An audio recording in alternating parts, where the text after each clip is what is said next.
This is the new Google Pixel smartphone. Well, no, just joking. This is the box.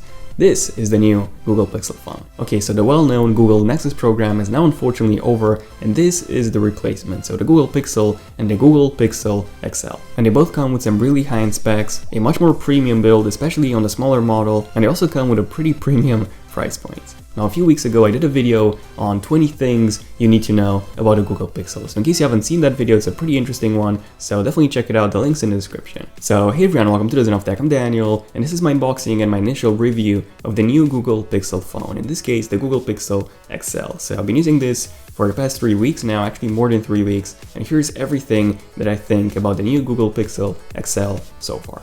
Enjoy.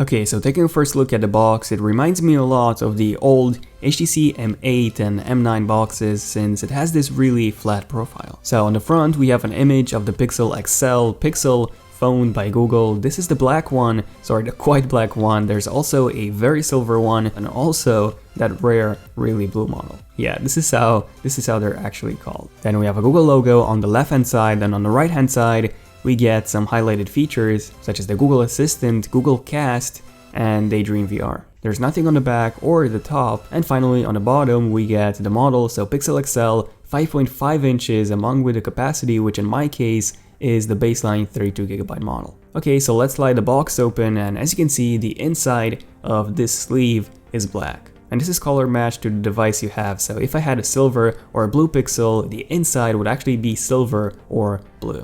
Pretty cool. So let me just get my big old murder knife and cut the seal, and there it is, the Google Pixel itself just sitting there. So let me just put this to the side for just 1 second and see what else we get inside. So the first thing that we get inside is this booklet, Let's Go. And inside that we have this pretty cool looking SIM eject tool. Then we also get a quick start guide, which basically tells you about the ports, how to charge and sync it, how to transfer your data from your old phone, and more. We then get this Meet Your Personal Google Assistant, and this pretty much tells you some basic Google Assistant commands and a brief overview of what it can do. Then we get this, More Music on Us. So basically when you get a Google Pixel, you also get 3 months of Google Play Music. And after those 3 months of trial have ended, yes, you'll have to pay $9.99 per month for a subscription service. And finally we get a thanks, everyone helps, tell a story, would love to hear yours. And that's pretty much it. We also get a warranty and safety guide. Now in terms of the actual accessories, the first one that we get is this USB-C to USB-A charging cable. So USB-C goes into the Pixel and USB-A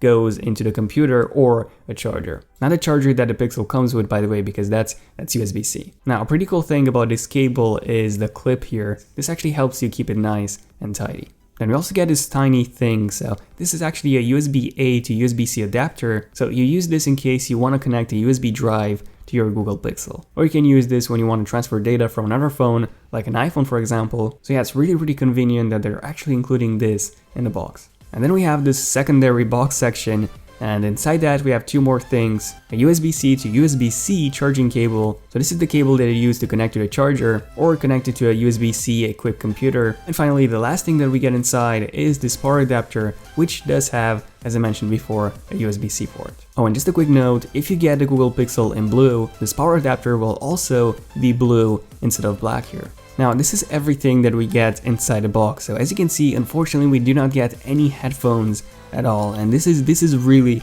disappointing, especially considering how expensive this thing actually is. Yes, it's much more expensive than the Samsung Galaxy S7 Edge, and it's priced at the exact same price as the iPhone 7 Plus. And by the way, the US model does come with headphones, which is kind of weird, so the UK model unfortunately does not. Really not sure why. But yeah, let's go back to the Pixel now. Google Assistant, you activate it by holding down the home button. So let's take the plastic wrap off.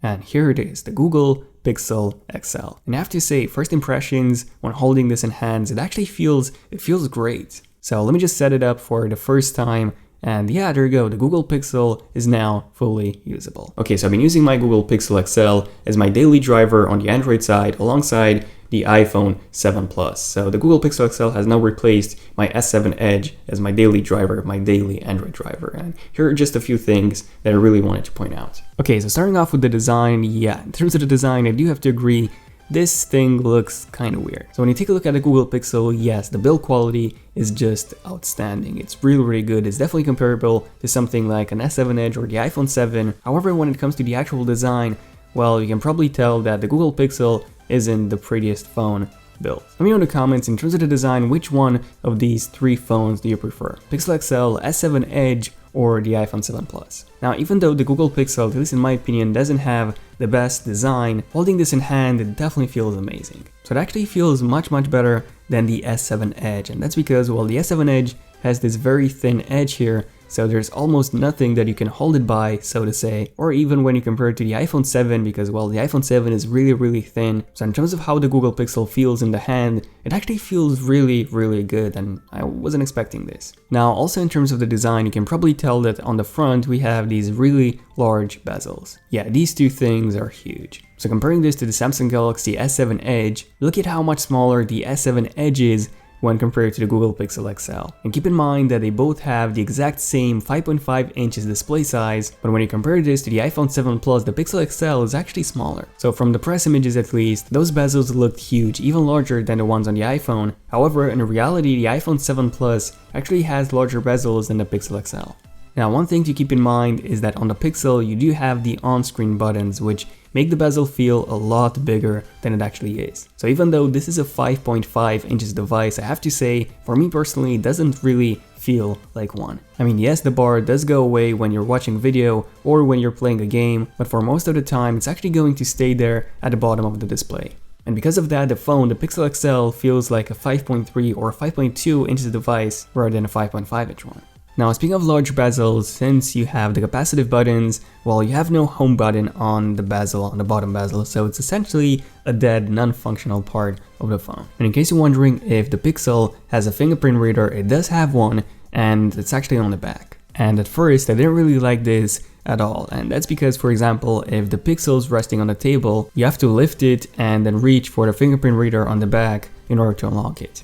And by the way, there's no tap or double tap to wake on the Google Pixel or even raise to wake, so this is really disappointing. However, I do feel like Google will be adding this in a future update. But once you get past that and you start getting used to a fingerprint reader on the back, it's actually really good. So in terms of the unlocking speed, it's actually really fast, and you can even do a few gestures with it. So the first one is that you can enable the notification center by simply sliding down on the home button, and then the second one is that you can do the reverse gesture and close it. So yeah, this is basically everything that you can do in terms of gestures and the fingerprint reader. Again, I do believe that Google will be adding more gestures in the future with the future updates. Okay, so what about the performance? So in terms of the performance, this is hands down the fastest Android phone I've ever used. It's insanely fast. I mean, I couldn't even go back to TouchWiz on my S7 Edge after using this for a while. The performance is simply amazing. It's really fluid no matter what you do. The only small complaint, so to say, in terms of performance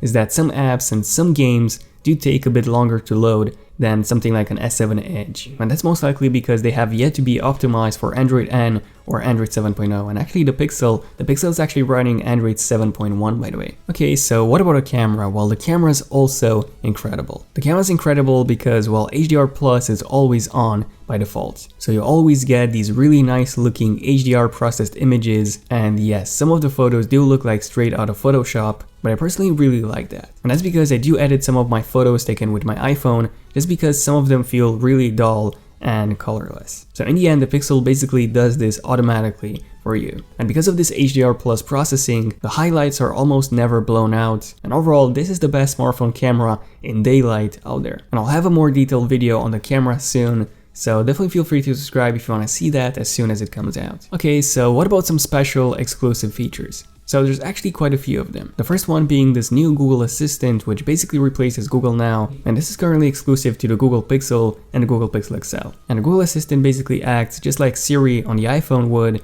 just a bit smarter actually. So it basically knows where the conversation is and what you've said like 2 to 3 minutes ago. So yes, you can actually ask it things based on what you've said before. And then the second exclusive feature, one of my favorite ones actually, is this new Wallpapers app. So this essentially gives you some very high resolution wallpapers from different categories, and they simply look incredible on the Google Pixel XL Quad HD AMOLED display. But then you have some more wallpapers, some dynamic ones actually, like this live Earth one, and this one automatically rotates your position on the globe, and it also shows you the cloud coverage and the time in real time. Then you have this one in which the sun sets, if your battery discharges, and rises as your phone charges, and many more. Yeah, this new wallpapers app is definitely one of my favorite features. Okay, so overall I have to say that especially in terms of the performance, this is by far the best Android smartphone that you can get right now. However, even though it's so good, it still lacks in some key areas, such as the design, for example, is not that great when compared to something like the S7 Edge.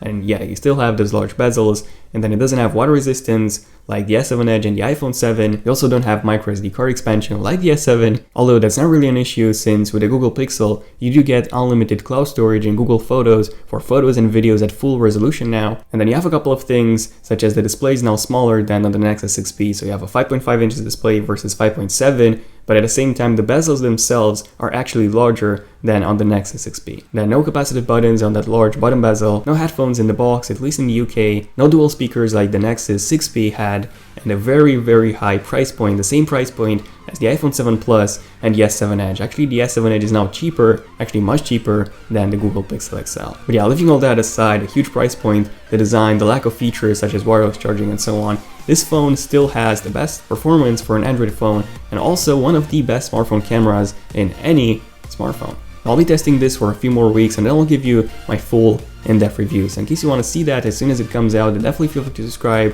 And also don't forget to turn on notifications on my channel on both desktop and mobile. On mobile by simply clicking on that bell icon next to my channel so that you're notified whenever I upload a brand new epic video. Also let me know in the comments, what do you guys think about the new Google Pixel smartphone? Do you like it? Do you hate it? What things do you like about it? And what things do you hate about it?